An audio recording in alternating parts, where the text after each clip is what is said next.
മലയാളി മക്കളെ വണക്കം. ഇന്നത്തെ എപ്പിസോഡ് എന്താണെങ്കിലും പൊളിച്ചടിക്കുന്നത് നമ്മുടെ രഞ്ജിത്ത് സാർ തന്നെയാണ്. അടിപൊളി. ഇതുവരെ സംസാരിക്കാത്ത ആൾ 60ാമത്തെ ദിവസത്തിലാണ് ഈ സംസാരിച്ചിരിക്കുന്നത്. എന്താണല്ലേ അത് സംസാരിച്ചപ്പോൾ അടിപൊളിയായിട്ട് സംസാരിച്ചുകൊണ്ട് എന്തിനാണ് എങ്ങനെയാണ് സംസാരിച്ചതെന്നൊക്കെ പറയാം. ആദ്യമേ തന്നെ മോർണിംഗ് ആക്ടിവിറ്റിയാണ്. അതായത് ജോലി ചെയ്യുന്ന ആളാര്, ജോലി ചെയ്യാത്ത ആളാര്, ജോലി ചെയ്യുന്ന പോലെ അഭിനയിക്കുന്ന ആര്, അങ്ങനെ ചോദിക്കുന്നുണ്ട്. അപ്പോൾ ദർശകരുടെ പവിത്രയാണ് ജോലി ചെയ്യുന്ന ആൾ, വേറെ ഒന്നിനും ഇൻട്രസ്റ്റ് കാണിക്കുന്നില്ല. റയാനാണ് ജോലി ചെയ്യുന്ന പോലെ ഇങ്ങനെ കാണിക്കുന്ന ആളെന്ന് പറയുന്നത്.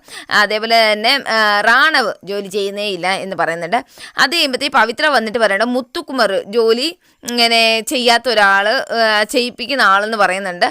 അതേപോലെ തന്നെ നമ്മുടെ മഞ്ജരി വന്നിട്ട് ജോലിയാണെങ്കിൽ ഇങ്ങനെ ചെയ്യുന്ന ആളാണെന്ന് പറയുന്നുണ്ട്. അതായത് ചെയ്യുന്ന പോലെ അഭിനയിക്കുന്ന ആളാണെന്ന് പറയുന്നുണ്ട്.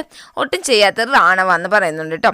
സൗന്ദര്യം വന്നിട്ട് പവിത്രയാണ് ജോലി ചെയ്യുന്നത്, ജോലി കഴിഞ്ഞിട്ട് വേറെ ഒന്നും ചെയ്യാറില്ല എന്ന് പറയുന്നുണ്ട്. മഞ്ജരിയാണ് ജോലി ചെയ്യാത്ത ആളെന്ന് പറയുന്നുണ്ട്. സാച്ചിനാണ് ജോലി ചെയ്യാത്ത ആൾ, ജോലി ചെയ്യുന്ന പോലെ നടിക്കുന്നത് മഞ്ജരിയാണെന്ന് പറയുന്നുണ്ട്. വിശാൽ വന്നിട്ട് അരുണാണ് എന്നാണോ ജോലി ചെയ്യാത്ത ആളെന്ന് പറയുന്നുണ്ട്. അതുപോലെ റാണവ് ജോലി ചെയ്യാത്ത ആളെന്ന് പറയുന്നുണ്ട് കേട്ടോ. മഞ്ജരി വന്നിട്ട് പറയുകയാണ് പവിത്രയാണ് ജോലി ചെയ്യുന്ന ആൾ, സൗന്ദര്യം ജോലി ചെയ്യുന്നേ ഇല്ല, ജോലി ചെയ്യുന്ന പോലെ കാണിക്കുന്നു എന്ന് മാത്രമേ ഉള്ളൂ, റാണവാണ് ജോലി ചെയ്യാത്ത ആളെന്ന് പറയുന്നുണ്ട്. അരുൺ വന്നിട്ട് രഞ്ജിത്താണ് ഈ വീട്ടിൽ ജോലി ചെയ്യുന്ന ആൾ, സൗന്ദര്യം ജോലി ചെയ്യുന്ന പോലെ കാണിക്കുന്നു, സാച്ചന ജോലി ചെയ്യുന്നേ ഇല്ല എന്ന് പറയുന്നുണ്ട്. ഇത്രയും കഴിഞ്ഞ ശേഷം പിന്നെ വന്നിട്ട് 8 പേരെ ഒരു റാങ്കിങ് പൊസിഷനിൽ ചെയ്യാൻ പറയുകയാണ്. 8 പേരെ. അതിൽ ഒന്നാമത്തെ ആളായിട്ട് രഞ്ജിത്തിനെ തിരഞ്ഞെടുക്കുന്നത്, 2 അൻഷിത, 3 സത്യ, 4 വന്നിട്ട് ആനന്ദി, 5 വന്ന് വിശാല, 6 വന്ന് പവിത്ര, 7 വന്ന് റയ്യാൻ, 8 വന്ന് ജെഫ്രി. ഇതിൻ്റെ ഇടയ്ക്ക് അൻഷിത വഴക്കുണ്ടാക്കുന്നത്, അതായത് ആനന്ദിക്ക് കൊടുക്കേണ്ട ആവശ്യമില്ല. ഇതിൽ പറയുന്നുണ്ട് അൻപ് കൂടുതൽ കാണിക്കണം, സ്നേഹം കൂടുതൽ കാണിക്കുന്നത്, എന്ത് പറഞ്ഞാലും അതായത് ദേഷ്യപ്പെടത്തില്ല, സമാധാനത്തിന് അങ്ങേയറ്റം വരെ കാണുന്ന ആൾ എന്ന രീതിയിൽ വേണം 8 പൊസിഷൻ കൊടുക്കാനെന്ന് പറയുന്നത്. അതിൽ ആനന്ദി പറഞ്ഞത് അൻഷിതയ്ക്ക് ഇഷ്ടമില്ല. കാരണം അവരുടെ എല്ലായിടത്തും പറയുന്നുണ്ട്, അതേപോലെ തന്നെ ആർഗ്യുമെൻറ്റ് ചെയ്യുന്നുണ്ട്. അപ്പോൾ പിന്നെ എങ്ങനെ പൊസിഷൻ കൊടുക്കാൻ പറ്റുമെന്ന് പറഞ്ഞിട്ട് അതിൻ്റെ ഇടയ്ക്ക് ആരെ ചോദിച്ചാലും ഈ 4 കഴിഞ്ഞ് 5 പൊസിഷൻ ചെയ്തിട്ട് ആരെ ചോദിച്ചാലും അൻഷിത പറയുന്ന മഞ്ജരിയെ മാത്രമേ ഉള്ളൂ കേട്ടോ. അതായത് ഒന്നും പറയത്തില്ല, ഭയങ്കര സ്നേഹമുള്ള നമ്മോന്തൊക്കെ നോക്കി സംസാരിക്കുക, അങ്ങനെയൊക്കെ പറഞ്ഞിട്ട് ഒരു കളിയാക്കുന്ന രീതിയിൽ സംസാരിക്കുന്നുണ്ട്. അത് കഴിയുമ്പോഴത്തേക്ക് ഇവർക്കൊരു ഒരു ക്രൗൺ വരുന്നുണ്ട്, ഒരു വൈറ്റ് കളർ, അതെല്ലാവർക്കും വെച്ച് കൊടുക്കുന്നു. പൊസിഷൻ അനുസരിച്ച് നിർത്തിയിട്ട് ജെഫ്രിയാണ് കേട്ടോ വെച്ച് കൊടുക്കുന്നത്. അത് കഴിയുമ്പോൾ വീക്ക്ലി ടാസ്ക്, അതായത് ഡെവിൾ വേഴ്സസ് ഏഞ്ചൽസ്. 8 പേര് ഏഞ്ചൽസും ബാക്കി എല്ലാവരും ഡെവിൾസും.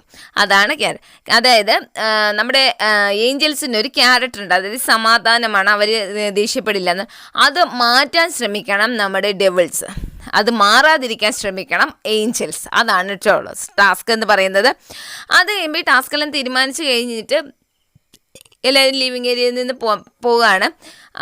അപ്പോൾ നമ്മുടെ മഞ്ജരി വന്നിട്ട് തർഷികയോട് ചോദിക്കുന്നുണ്ട്, എനിക്ക് പാല് വേണ്ട, ആ പാൽ എനിക്ക് തന്നെങ്കിൽ ഞാനത് തൈര് പോലെ ആക്കിയിട്ട് ഞാൻ കഴിച്ചോളാം എന്ന് പറയുന്നുണ്ട്.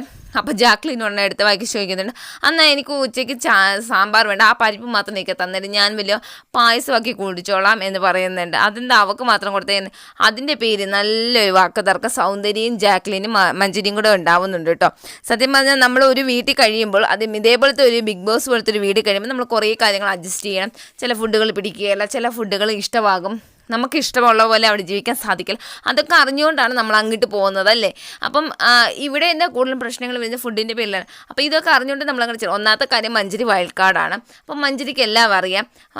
അപ്പോൾ അങ്ങനെ എന്നിട്ടും ഇതിനൊന്നും നമ്മൾ വഴക്കുണ്ടാക്കേണ്ട ആവശ്യമില്ല എന്ന് എനിക്ക് തോന്നുന്നു. അതായത് ഇതേപോലത്തെ ഫുഡ് ഐറ്റംസ് നമ്മൾ അഡ്ജസ്റ്റ് ചെയ്യുക, ഇതിനു വേണ്ടി തന്നെയാണ് നമ്മൾ പോയിരിക്കുന്നത് എന്ന് അറിയാമല്ലോ. അപ്പോൾ കൂടുതലും അഡ്ജസ്റ്റ് ചെയ്യുക എന്നുള്ളത് മാത്രമേ എനിക്ക് പറയാനുള്ളൂ. അത് കഴിയുമ്പോഴത്തേക്ക് ഇനി ഏഞ്ചൽസ് വന്നിട്ട് ഡെവിൾസിന് റാങ്കിങ് ചെയ്യണം. അതായത് അവരുടെ ഡെവിൽ ക്യാരക്ടർ, ഈവിൾ ക്യാരക്ടർ എന്തൊക്കെയാണെന്ന് പറഞ്ഞ് അവരെ പറ്റിയുള്ള കാര്യങ്ങൾ പറയുന്നുണ്ട്.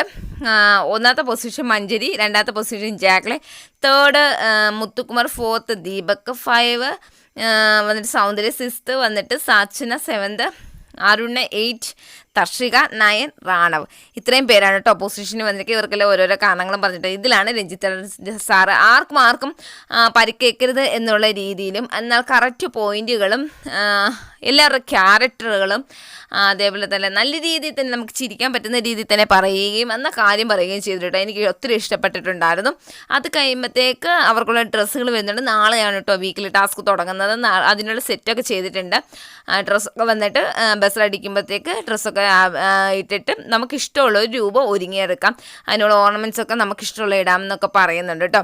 ഇന്നത്തെ എപ്പിസോഡിൽ ഇത്രയാണ്. നാളെയാണ് വീക്കിലി ടാസ്ക്. എന്താണ് അത് ചെയ്യാൻ പോകുന്നത് എന്നൊക്കെ നാളെ നമുക്ക് കണ്ടറിയാം കേട്ടോ.